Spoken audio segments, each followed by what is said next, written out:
फिर से भर्ती परीक्षा रद्द हुई है। एसएससी जीडी कांस्टेबल परीक्षा रद्द होने के बाद छात्रों का गुस्सा उत्तर प्रदेश के कई शहरों में फूट पड़ा। कानपुर में गुस्साए छात्रों ने हाईवे को 5 घंटे तक जाम किया, जमकर तोड़फोड़ की और इसी की तरह बवाल लखनऊ में भी देखने को मिला, जहां एग्जाम रद्द होने के बाद गुस्साए हुए छात्रों ने प्रयागराज में, लखनऊ में हर जगह कहीं पर हाईवे जाम किया, कहीं पर तोड़फोड़ हुई। छात्रों ने अपना गुस्सा, अपना रोष दिखाया। कानपुर में एसएससी जीडी कांस्टेबल परीक्षा रद्द होने की वजह आप जानकर चौंक जाएंगे। यहां पर महाराजपुर के रामकली इकबाल बहादुर ऑनलाइन परीक्षा केंद्र में 2 पालियों में परीक्षा थी। दोपहर 1 से 2 और शाम को 4:30 से 5 बजे तक एग्जाम होना था। दोपहर की पाली की परीक्षा शुरू होने से पहले कुछ पहले जानकारी मिलती है कि क्षमता से दोगुना परीक्षार्थियों को एडमिट कार्ड जारी कर दिए गए। बैठने की क्षमता 399 परीक्षार्थियों की थी, जबकि बुला लिए गए 819 छात्र। इसी के बाद परीक्षा को रद्द करना पड़ा। इसके बाद छात्र प्रयागराज कानपुर हाईवे पर उतर आए और हंगामा करने लगे। छात्रों का गुस्सा वाजिब है, तैयारी नहीं थी तो फिर 819 छात्रों को क्यों बुलाया गया? बड़ी खबर आपको बता दी, प्रयागराज में भी परीक्षा रद्द होने पर भारी बवाल हुआ। छात्रों ने कंप्यूटर, एसी, सीसीटीवी, यहां तक कि कुर्सियां भी तोड़ डाली। न बैठने की जगह थी, न एग्जामिनेशन सेंटर पर कंप्यूटर। कॉलेज के बाहर जाम लगाकर जबरदस्त प्रदर्शन किया गया। प्रयागराज में परीक्षा स्थगित होने की वजह से छात्रों का जबरदस्त हंगामा और आक्रोश निकलकर सामने आया। कहीं सीट नहीं मिल रही थी, कहीं कंप्यूटर की व्यवस्था नहीं थी। 5 घंटे तक छात्रों ने कहीं हाईवे जाम करके, तोड़फोड़ करके अपनी नाराजगी जाहिर की है। दूसरी और तीसरी पाली की परीक्षा रद्द होने के बाद ये घटना सामने आई। और लखनऊ में सर्वर नहीं होने के चलते, सर्वर नहीं चलने से परीक्षा रद्द की गई है। परीक्षा रद्द होने पर छात्रों ने हंगामा किया है। ये बड़ी खबर भी आपको बता रहे हैं। लखनऊ में भी छात्रों का गुस्सा, उनका रोष इस वक्त देखने को मिल रहा है।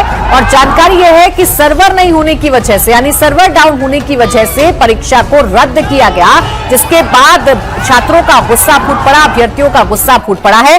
विशाल प्रताप सिंह हमारे सहयोगी जुड़ गए ज्यादा जानकारी के साथ। विशाल, सबसे पहले बताइए, ये अव्यवस्था हुई कैसे? जब परीक्षा होनी थी तो पूरी मुकम्मल तैयारी क्यों नहीं की गई प्रशासन की तरफ से?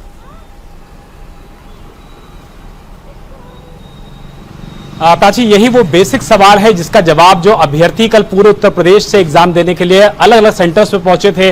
प्रयागराज की हमने बात की, कानपुर की हमने बात की, गोरखपुर की हमने बात की, राजधानी लखनऊ की हमने बात की। हर जगह अव्यवस्था दिखी, जिसकी वजह से एसएससी जीडी कांस्टेबल की जो परीक्षा कल उत्तर प्रदेश के कई जनपदों में हुई थी, उस परीक्षा को फिलहाल रद्द घोषित कर दिया गया है। लेकिन सबसे ज्यादा हैरानी की बात यह है कि परीक्षा रद्द इसलिए हो जाती है क्योंकि एग्जाम सेंटर्स पर जबरदस्त तरीके से अव्यवस्था होती है, जबरदस्त तरीके से परेशानी, समस्या होती है। लोगों को बैठने की व्यवस्था नहीं मिलती है। अभ्यर्थियों को बताया जाता है कि जो सेंटर्स पे उनको बुलाया गया था, उन सेंटर्स पे उनके बैठने की जगह नहीं है। बहुत सारी जगहों पे सर्वर डाउन हो गया, जिसमें लखनऊ का कृष्ण नगर इलाका भी है। जिसके बाद जो अभ्यर्थी दूर दराज से चल करके 46 और 47 डिग्री के इस टेम्परेचर में आए थे अपने एग्जाम देने के लिए, अपने भविष्य को संवारने के लिए, लेकिन जब उनको यह पता लगता है कि उनकी परीक्षा इन अव्यवस्थाओं की वजह से रद्द घोषित की जा रही है, जिसके बाद अभ्यर्थी जबरदस्त तरीके से नाराज होते हैं। मौके पर हंगामा होता है, हाईवे को जाम किया जाता है, पुलिस मौके पर पहुंचती है, जो वहां के एडमिनिस्ट्रेटर्स होते हैं उनको बुलाया जाता है, प्रशासन के लोगों को बुलाया जाता है, तब जाकर के मौके पर किसी तरीके से शांति व्यवस्था कायम की जाती है।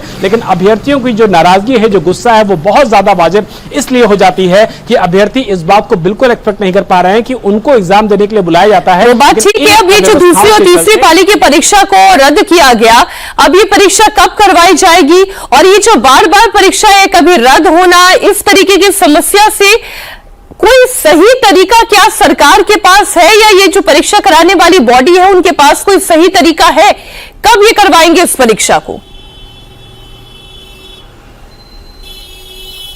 मीनाक्षी, सरकार से भी हमारा यही सवाल था कि जो परीक्षा है वो अब कब करवाई जाएगी। तो सरकार ने कहा कि जब सबसे पहले तो ये बात देखनी होगी कि जिन सेंटर्स पर ये बड़ी जिम्मेदारी दी गई थी, उन्होंने कैसे इस तरीके की अव्यवस्था की कि छात्रों को अव्यवस्थाओं की वजह से वापस लौटना पड़ा और मजबूरी में इस परीक्षा को रद्द कराना पड़ा। हमारी जो सरकार के सोर्सेज हैं उनसे बातचीत हुई, उनका कहना है कि परीक्षा को बहुत जल्द न सिर्फ कराया जाएगा बल्कि अभ्यर्थियों को उनके आने जाने की फ्री सुविधा भी दी जाएगी और ये कोशिश की जाएगी कि अभ्यर्थियों को इस बार किसी भी हाल में निराश ना होना पड़े। लेकिन आए दिन परीक्षाओं का रद्द होना, इस तरीके से अव्यवस्थाओं की वजह से परीक्षा का रद्द होना अपने आप में बताता है कि कितनी कुव्यवस्थाओं के साथ इस परीक्षा को पूरी तरीके से करने के लिए लागू किया गया था। और इसमें सबसे ज्यादा अगर खामियाजा किसी को भुगतना पड़ता है तो अभ्यर्थियों को भुगतना पड़ता है। वो तैयारी करके आते हैं इस मंशा के साथ कि आज परीक्षा देंगे और उनका उज्जवल भविष्य बनेगा, लेकिन अव्यवस्थाओं की भेंट उनका भविष्य चढ़ जाता है।